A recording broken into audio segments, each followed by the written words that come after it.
തിരുവനന്തപുരം പാലോട് ദമ്പതികളായ മോഷണ സംഘം പിടിയിൽ. വട്ടിയൂർക്കാവ് സ്വദേശി ബിജു, ഭാര്യ രേഖ, നന്ദിയോട് സ്വദേശി അരുൺ, ഭാര്യ ശില്പ എന്നിവരാണ് അറസ്റ്റിലായത്. ആളില്ലാത്ത വീട്ടിൽ 45 പവൻ സ്വർണമാണ് ദമ്പതികൾ ആസൂത്രിതമായി കവർന്നെടുത്തത്.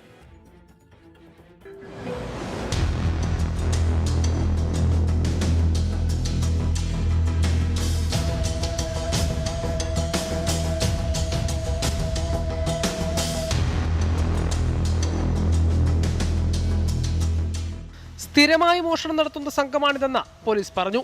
മോഷ്ടിച്ച ആഭരണങ്ങൾ പണയം വെക്കുന്നത് കോയമ്പത്തൂരിലാണ്. കേരളത്തിന് പുറത്ത് വീടും വസ്തുവും വാങ്ങാനും ആഡംബര ജീവിതത്തിനും വേണ്ടിയാണ് ഇവർ പണം ഉപയോഗിച്ചിരുന്നതെന്നാണ് വിവരം.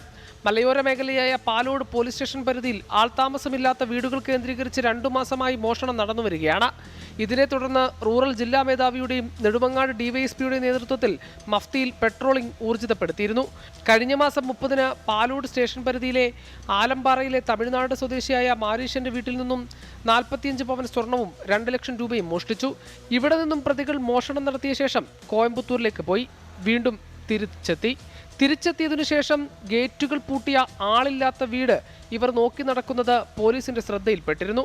കസ്റ്റഡിയിലെടുത്ത് ചോദ്യം ചെയ്തപ്പോഴാണ് കോയമ്പത്തൂരിൽ നിന്നാണ് തങ്ങൾ വന്നതെന്ന് പോലീസിനോട് പറഞ്ഞത്.